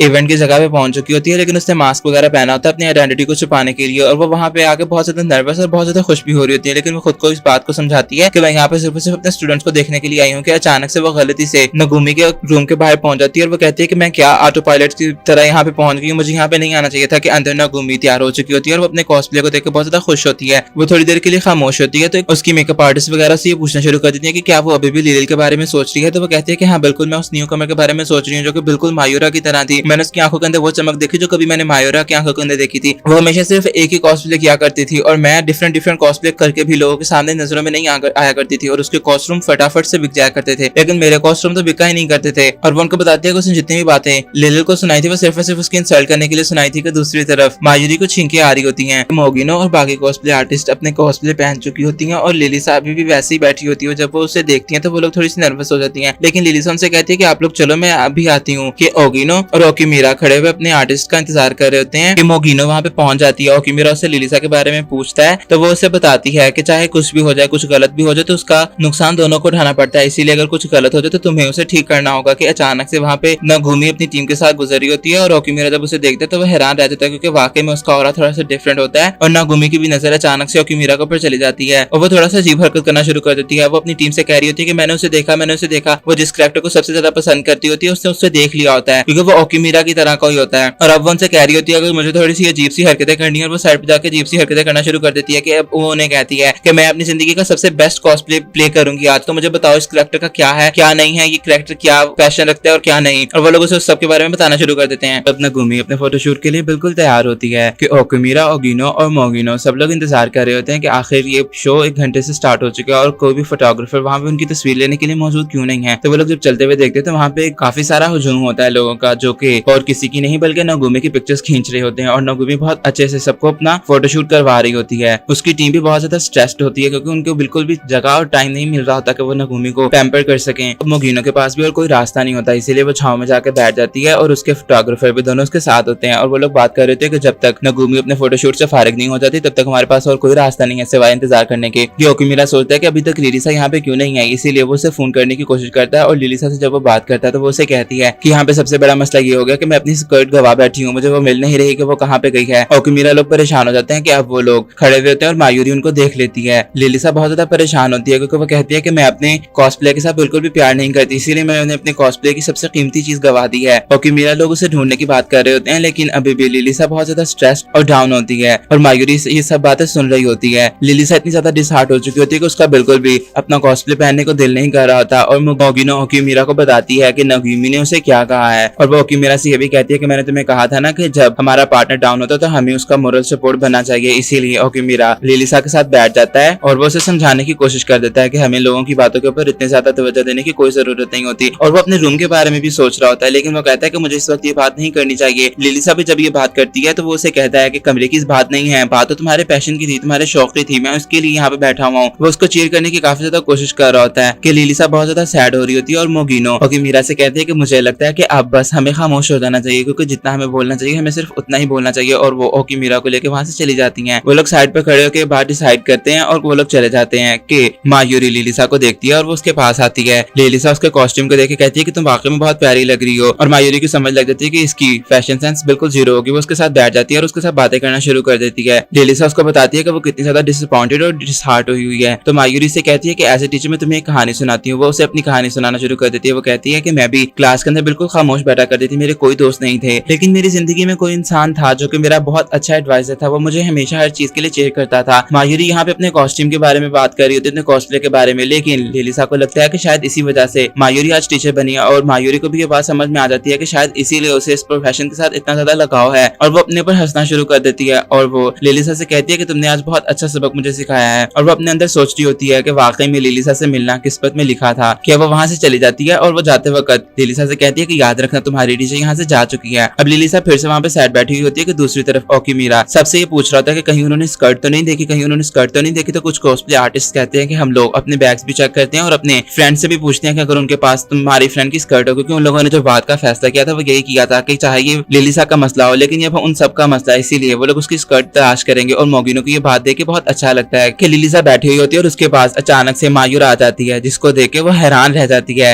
आज सालों बाद मायूरी ने कॉस्प्ले किया हुआ होता है और वो लिलिसा से कहती है कि तुम तो वही प्यारी सी बच्ची हो जिसे मैंने सालों पहले दोबारा आने के लिए कहा था। तो लिलिसा से पूछती है कि आखिर आप कॉस्प्ले क्यों करती हैं? तो मायूरी थोड़ी देर सोचने के बाद कहती है कि ये बात बहुत ज्यादा कॉम्प्लिकेटेड है। वो उसे कहती है कि जैसे जैसे मैंने कॉस्प्ले करना शुरू कर दिया, शुरू में मैं कॉस्प्ले अपने लिए करती थी, फिर मैं कॉस्प्ले लोगों के लिए करती थी, फिर मैं इतनी फेमस होगी कि मजबूरी बन गई, मुझे कॉस्प्ले करना पड़ा। लेकिन मैं चाहे जैसे मर्जी कॉस्प्ले करूं, लेकिन मुझे कॉस्प्ले करना पसंद है, ये मेरी हॉबी है, मेरा प्रोफेशन है, मैं इसे छोड़ नहीं सकती। वो उसे गले से लगा लेती है और वो उसे कहती है कि कभी कभार हमें कॉस्प्ले अपने चाहने वालों के लिए करना पड़ता है, जो कि हमें बहुत ज्यादा हसरत भरी निगाहों से और उम्मीद के साथ देख रहे होते हैं कि हम लोग उन्हें फैंटेसाइज करेंगे। और लिलिसा थोड़ी सी सैड हो जाती है और मायूरी से ये भी कहती है कि तुम्हारे पास बहुत अच्छा पार्टनर है। और ओकी मेरा वाकई में भाग के उसकी तरफ आ रहा होता है और जब वो उसके पास आता है तो वो उसे बताता है कि उसे उसकी स्कर्ट मिल चुकी है और जिस कॉस्प्ले आर्टिस्ट के पास वो होती है वो उसे सॉरी भी करती है। वो लिलिसा को उसकी स्कर्ट देता है और वो उसे कहता है कि तुम्हारा प्यार याद करो, तुम एनिम से मोहब्बत करती थी, अपने कॉस्प्ले से मोहब्बत करती थी, तुम्हें सेक्सी महंगास बहुत ज्यादा पसंद है। और वो उसे समझाना शुरू कर देता है कि हमें इस बात के बारे में नहीं सोचना चाहिए कि कोई हमारे बारे में क्या कहता है और क्या नहीं कहता, हमें सिर्फ और सिर्फ अपनी ख्वाहिश के बारे में सोचना चाहिए कि हमारा किसी चीज को करने के बारे में कितना दिल है। लिलिसा को उसकी बातें बिल्कुल समझ आ रही होती हैं। वो उसे कहता है कि तुम लिलिल नहीं हो, तुम लिलिसा हो और यही तुम्हारी हकीकत है, लेकिन तुम्हारा प्रोफेशन कॉस्प्ले करना है, तुम्हें कॉस्प्ले करना पसंद है, तुम्हें लिलिल पसंद है, तुम लिलिल नहीं हो। कि मोगिनो और ओगिनो भी वहाँ पे आ जाते हैं और वो बताते हैं कि नागुमी का फोटोशूट खत्म होने में सिर्फ और सिर्फ 15 मिनट है और लिलिसा को कॉस्प्ले में रेडी होने के लिए तकरीबन 1 घंटा चाहिए होता है। लेकिन अचानक से वहाँ पे मायूरा आ जाती है और वो कहती है कि मैं तुम लोगों के लिए टाइम ले सकती हूँ अपनी जिंदगी का बेस्ट फोटोशूट आज देकर। उम्मीद है कि आपको अब तक की कहानी पसंद आई होगी। कहानी में आगे क्या होगा ये जानने के लिए चैनल को सब्सक्राइब कर दें और वीडियो को लाइक कर दें। अब ओकीमीरा और ओगिनो बहुत हैरानगी के साथ नागुमी का फोटोशूट देख रहे होते हैं क्योंकि वो बहुत जबरदस्त फोटोशूट करवा रही होती है और सब लोग उसी की पिक्चर्स क्लिक कर रहे होते हैं और उन दोनों को समझ नहीं आ रही होती कि आखिर वो लोग अपनी मॉडल्स को कब यहाँ पे लेकर आएंगे और वो लोग भी अपनी पिक्चर्स क्लिक करवा पाएंगी। नागुमी को उसकी टीम मेंबर्स भी कह रही होती हैं कि अब काफी ज्यादा वक्त हो चुका है, हम लोगों को बैकअप करना चाहिए। लेकिन नागुमी को अभी तक काइसान यानी कि हमारा हीरो ओकीमीरा नजर नहीं आया होता, इसीलिए वो वहां से जाने के लिए तैयार नहीं होती। लेकिन अचानक से वहाँ का मौसम बदल जाता है क्योंकि सबके दिलों की रानी मायूरा वहाँ पे पहुंच जाती है और सब लोग उसे देख के हैरान रह जाते हैं क्योंकि उसकी बॉडी आज भी पहले की तरह अपीलिंग और बिल्कुल परफेक्ट थी। मायूरा को देख के जहाँ पे सब लोग हैरान हो रहे होते हैं वहीं पे नागुमी के होश उड़ जाते हैं और वो सोचती है कि माजी के अंदर भी उसके साथ हमेशा ऐसा ही होता था। लेकिन वो हार नहीं मानती और वो अपनी स्कर्ट उतार कर अपनी भी बॉडी को शो ऑफ करना शुरू कर देती है और पिक्चर स्टार्ट करवा देती है। मायूरा भी अपना फोटोशूट स्टार्ट कर देती है और 1-2 हजूम इकट्ठे हो जाते हैं वहाँ पर। ओकीमीरा सोच रहा होता है कि इस वक्त मेरे सामने जो किरदार है वो बिल्कुल मेरी टीचर से ऑपोजिट है, ये बहुत खूबसूरत कॉस्प्लेयर है। और मायूरा वाकई में अपने फोटोशूट को बहुत ज्यादा एंजॉय कर रही होती है, शायद इसीलिए क्योंकि उसने सालों बाद आज फिर से कॉस्प्ले पहना होता है और अपनी पिक्चर्स क्लिक करवा रही होती है, इसीलिए शायद वो बहुत ज्यादा खुश होती है। मायूरा आने वाली जनरेशन यानी लिलिसा के लिए बहुत ज्यादा खुश होती है क्योंकि वो भी कॉस्प्ले करने के लिए तैयार हो रही होती है। कि नागुमी सोच रही होती है कि मायूरा हमेशा से इसी तरह की थी, अगर मैं इस वक्त कॉस्प्ले ना कर रही होती तो शायद मैं इस डंडे को यहाँ पे फेंक कर भाग कर अपने कैबिन में चली जाती और जोर से चीखना शुरू कर देती क्योंकि उसका बिल्कुल भी इस वक्त कॉस्प्ले करने को दिल नहीं कर रहा होता। लेकिन उसे मायूरा का मुकाबला करना होता है क्योंकि मायूरा का भी यही मानना होता है कि हमारा कैरेक्टर को लेकर हमारी मोहब्बत ही हमारी फोटोज के अंदर सामने आती है। लेकिन नागुमी जो कि अब एक प्रोफेशनल होती है इसलिए उसके लिए इन सब बातों का कोई मतलब नहीं होता, वो सिर्फ और सिर्फ कॉस्प्ले करना चाह रही होती है और वो किसी भी तरह से मायूरा को नीचा दिखाना चाह रही होती है और वो अपनी इसी कोशिश के अंदर खुद को मजीद थकाती चली जा रही होती है और वो बिल्कुल भी रुक नहीं रही होती क्योंकि उसने अपना सब कुछ इस कॉस्प्ले के ऊपर लगा दिया होता है, उसकी जिंदगी, उसकी पर्सनल प्रोफेशनल सारी लाइफ। और मायूरा अपने फोटोशूट को बहुत ज्यादा एंजॉय कर रही होती है क्योंकि उसके लिए तो उसका ये बचपन का मोहब्बत प्यार है। और ओकीमीरा हैरान हो रहा होता है, नागुमी की हालत थोड़ी सी टाइट होती है क्योंकि हजूम बहुत ज्यादा बड़ा हो रहा होता है कि दूसरी तरफ लिलिसा भी तैयार हो रही होती है और वो बहुत खूबसूरत लग रही होती है। लेकिन वो सोचती है कि उसकी आंखें अभी भी रेड है क्योंकि वो बहुत ज्यादा रोई थी, लेकिन अब उसे अपने चाहने वालों के लिए परफॉर्म करना होगा। वो भागकर बाहर जा रही होती है और अपने चेहरे के ऊपर बहुत खूबसूरत सी स्माइल लेकर। नागुमी जो कि बिल्कुल भी हंस नहीं पा रही होती, उसका व्यू भी धुंधला हो रहा होता है, लेकिन फिर भी वो मायूरा का मुकाबला करने के लिए अपनी जगह पे कायम होती है क्योंकि वो अपनी प्रोफेशनल लाइफ को किसी भी कीमत पे बर्बाद नहीं करना चाह रही होती। और मायूरा सोच रही होती है कि मैं इसे हमेशा से जानती हूँ कि ये हमेशा से कॉस्प्ले करना चाहती थी, लेकिन मैं जिस नागुमी को जानती हूँ वो तो बहुत स्वीट थी, लोगों के साथ बातें करना उसे पसंद था, उसकी आंखों में उम्मीद हुआ करती थी और शायद मायूरा को भी कभी उससे कॉम्प्लेक्स हुआ करता था। लेकिन जिस दिन उसने ये सुना था कि नागुमी एक एजेंसी के साथ कॉन्ट्रैक्ट कर रही है, उसी दिन मायूरा को उसके ऊपर थोड़ा सा तरस आया था और वो उसे मना कर देती है किसी भी कंपनी को ज्वाइन करने से क्योंकि शायद उसकी नजर में नागुमी खुद को बर्बाद बात कर रही होती है और वाकई में इस वक्त नागुमी की हालत बहुत ज्यादा टाइट होती है। लेकिन नागुमी ने अपने कॉस्प्ले के ऊपर इतनी ज्यादा मेहनत की होती है कि उसे एक एक कमेंट लोगों का बहुत ज्यादा टॉर्चर देता है, इसीलिए उसने लिलिसा से भी इतनी तल्ख बातें की थी। माजी के अंदर वो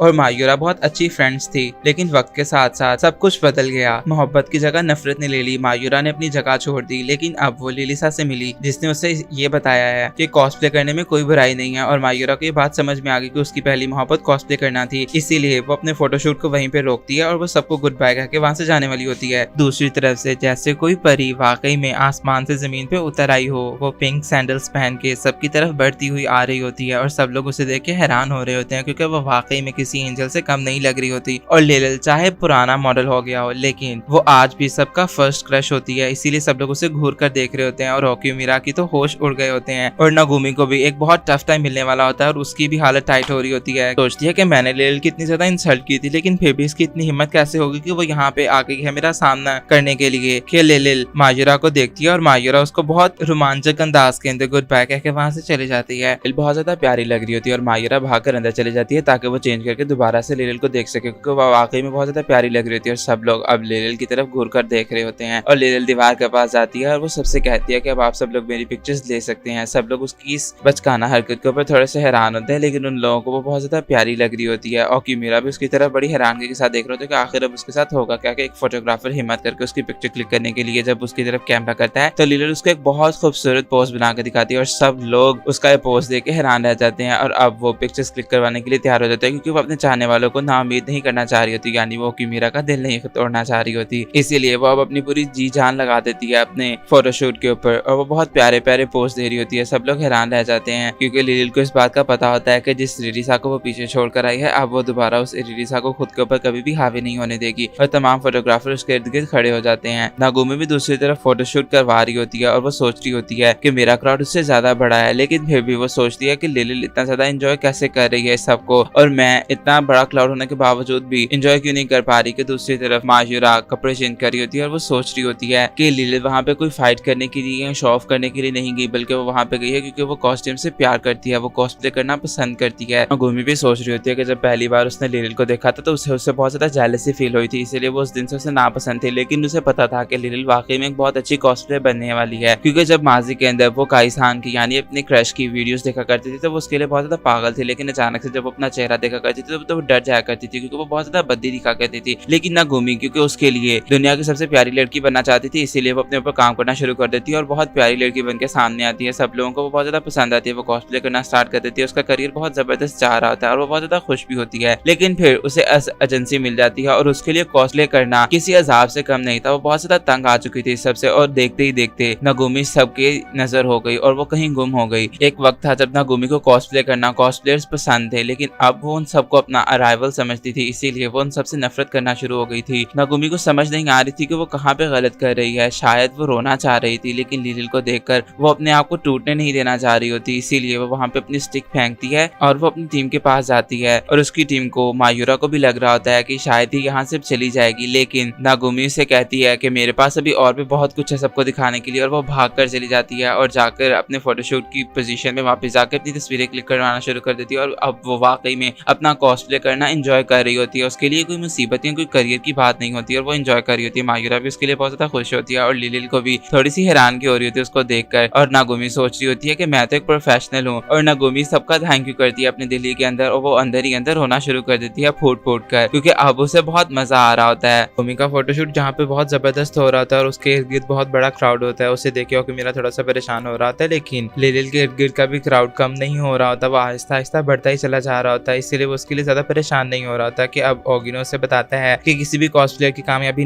ये नहीं है कि उसके इर्द गिर्द कितना बड़ा क्राउड है, बल्कि किसी की कामयाबी ये है कि उसका क्राउड कितनी जल्दी से बढ़ रहा है और फोटोग्राफर्स कितनी देर के लिए उसकी फोटोज क्लिक करने के लिए वहाँ पे खड़े रहते हैं। और लिलिल के फोटोग्राफर्स वाकई में उसकी पिक्चर्स क्लिक करने के लिए वहाँ पे खड़े हुए होते हैं, क्योंकि वो लोग उसके बारे में बात कर रहे होते हैं कि वो बहुत अच्छे अच्छे पोजेस दे रही है, क्योंकि उसे बहुत सारे पोज का पता होता है। उसके पास कुछ 1000+ पोजेस होते हैं देने के लिए, इसीलिए वो बहुत प्यारी लग रही होती है और सब लोग उसे देख के हैरान हो रहे होते हैं। और यही उसकी सक्सेसफुल स्टोरी की सबसे बड़ी कहानी होती है। होगिनो भी उसकी पिक्चर्स क्लिक करने के लिए चला जाता है और ओक्यूमिरा खड़ा हुआ बहुत प्राउडली उसकी तरफ देख रहा होता है। लिलिल थोड़ी सी घबराई हुई होती है, लेकिन फिर वो खुद को बहुत खुश महसूस करती है और वो पिक्चर्स क्लिक करवाना शुरू कर देती है। कि दूसरी तरफ नागुमी भी दिल ही दिल के अंदर लिलिल का थैंक यू करती है, क्योंकि उसने उसे इस बात के बारे में बताया है कि कॉस्प्ले से मोहब्बत करना कितना ज्यादा जरूरी है अपनी जॉब को एंजॉय करने के लिए। इसीलिए लिलिल भी बहुत ज्यादा खुश होती है और नागोमी सोचती है कि वो अब एक प्रोफेशनल है, इसीलिए उसे किसी से भी कोई भी बुराई नहीं रखनी चाहिए और वो अपने फोटोशूट को खत्म करने के बारे में सोच रही होती है। और वो अचानक से ये बात फील करती है कि लिलिल उसकी किसी भी किस्म की राइवल नहीं है और वो ना उससे उसकी प्रेजेंस के अंदर किसी किस्म की गलत फीलिंग को महसूस कर पा रही है। इसीलिए वो सबको गुड बाय कह के वहां से जाने वाली होती है और सब लोग उसके लिए क्लैप करना शुरू कर देते हैं। उसकी टीम भी उसके लिए बहुत ज्यादा खुश होती है और उसकी मैनेजर उससे कहती है कि मैं हमेशा से ऐसी ही नागोमी के साथ काम करना चाहती थी। कि अब लिलिल भी सबको गुड बाय कह के वहां से जाने वाली होती है, लेकिन सब फोटोग्राफर्स उसके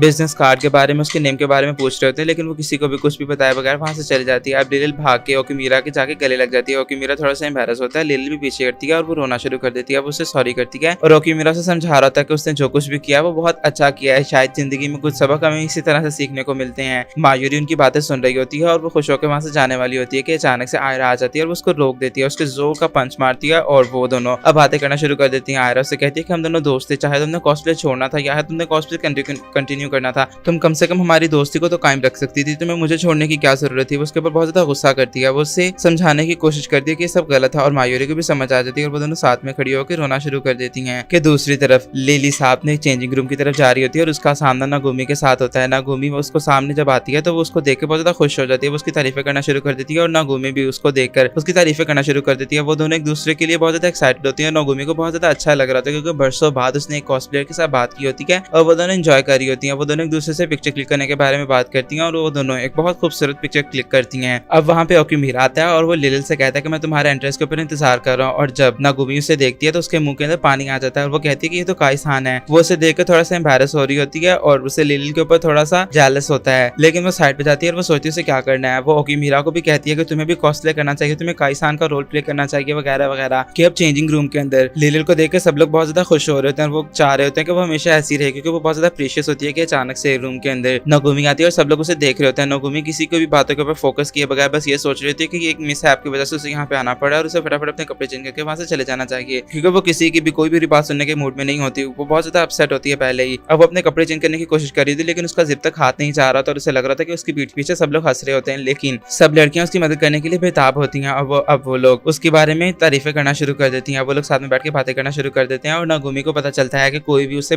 नफरत नहीं करता, वो तो सिर्फ और सिर्फ कुछ लोग होते हैं जो हमसे नफरत करते हैं, बाकी सब तो हमसे बहुत मोहब्बत कर रहे होते हैं। और नागोमी की आंखें भीग जाती हैं और नागोमी को अपनी गलतियों का एहसास होना शुरू हो जाता है कि काश उसने अपने एहसास को अपने अंदर ना रखा होता, सबसे शेयर किए होते तो आज उसे ये सब बर्दाश्त ना करना पड़ता। और वो सबको कहती है कि तुम लोगों को परेशान होने की कोई जरूरत नहीं है, तुम लोगों ने मेरा दिल नहीं दुखाया, मैं तो सिर्फ और सिर्फ थक गई हूँ, इस वजह से शायद मुझे रोना आ गया। कि अब ओकिमीरा लोग जा रहे होते हैं, नागोमी आती है और वो लिलिल से कहती है कि तुम्हें मैं दूसरे फेस्टिवल के ऊपर देखना चाहूंगी, तुम्हारा कॉस्ट्यूम बहुत अच्छा है तो तुम जरूर आना। लिलिल भी उसे कहती है कि हाँ जरूर। वो उसे उनकी पिक्चर दिखाती है जो कि उन्होंने क्लिक की थी और उसके बाद बहुत सारी लाइक्स आ चुकी होती हैं। वो उसे और भी पिक्चर्स दिखाती है जो कि लिलिल की होती है और उस पर अपलोड की होती हैं। तो नागोमी उसे कहती है कि तुम्हें फिक्र करने की कोई जरूरत नहीं है, तुमने आज नहीं तो कल पॉपुलर होना ही था। और वो जाते हुए उसे कहती है कि अगर जो स्माइल तुम्हारे चेहरे पे आज है तुम इसे गवा दो तो मैं तुम्हें फेवर के तौर पे किसी दिन लौटा दूंगी। और वो वहां से चली जाती है। कि अब ओकिमीरा और लिलिल ट्रेन के अंदर जा रहे होते हैं और लिलिल उसके कंधे के ऊपर सो रही होती है और ओकिमीरा सोचता है कि आज बहुत ज्यादा थक गई है, अगर तो ये कोई कॉस्प्लेयर होती तो शायद उससे इस वक्त शर्म आ रही होती, लेकिन वो सिर्फ और सिर्फ रेरिसा है इसीलिए वो उसे इग्नोर कर रहा था और बाकी लड़कियां गलत समझ रही होती हैं। कि अचानक से लिलिल की आंख खुलती है और ओकिमीरा से कहता है कि तुम्हें घबराने की कोई जरूरत नहीं है, जब हमारा स्टॉप आएगा तो मैं तुम्हें उठा दूंगा। और लिलिल सोचती है कि ओकिमीरा अगर वहां पे ना होता तो शायद आज वो जहाँ पे है वहां पे वो कभी भी ना होती, इसीलिए वो रिलैक्स करके वहां पे सो जाती है। कि अब मायूरी ट्रेन के ऊपर चढ़ती है और वो देखती है उन दोनों को। वो सोचती है कि शायद ये दोनों बहुत ज्यादा करीब हैं, क्योंकि लिलिल भी उसे कह रही होती है कि मैं तुम्हें बहुत ज्यादा पसंद करती हूँ और ओकिमीरा का भी कुछ ऐसा ही कहना होता है। कि अचानक से जब वो लोग मायूरी को देखते हैं तो मायूरी कहती है कि ये सब क्या है, तो ओकिमीरा उन्हें बताता है कि ऐसी कोई बात नहीं है। और लिलिल भी उन्हें समझाती है कि हम लोग सिर्फ और सिर्फ फोटोग्राफर और कॉस्प्लेयर का पार्टनर के बारे में बात कर रहे थे। और मायूरी का दिल टूट जाता है। अब अगले दिन स्कूल के अंदर मायूरी प्रिंसिपल को उनकी रिपोर्ट दिखाती है और प्रिंसिपल कहता है कि मुझे बाकी किसी बात के ऊपर तो कोई एतराज नहीं, लेकिन मुझे ये नहीं समझ आ रही कि स्कूल के स्टूडेंट्स इस बात को किस तरह से डाइजेस्ट करेंगे। और मायूरी भी इस बात को लेकर थोड़ी सी परेशान होती है कि क्लास के अंदर सब लोग लिलिल के बारे में बात कर रहे होते हैं और रिरिसा अंदर आ जाती है। वो खामोश होती है, वो सबको इग्नोर कर रही होती है। कि अचानक से मिकारी आती है और वो कहती है कि आखिर ये तुमने क्या किया, तुम्हें अंदाजा भी है तुम कितनी बड़ी मुश्किल में फंस गई हो। और वो उसे कहती है कि बोर्ड की तरफ देखो। और रिरिसा जब बोर्ड की तरफ देखती है तो वो भी हैरान रह जाती है। कहानी में आगे क्या होगा ये जानने के लिए चैनल को सब्सक्राइब कर दें और वीडियो को लाइक कर दें।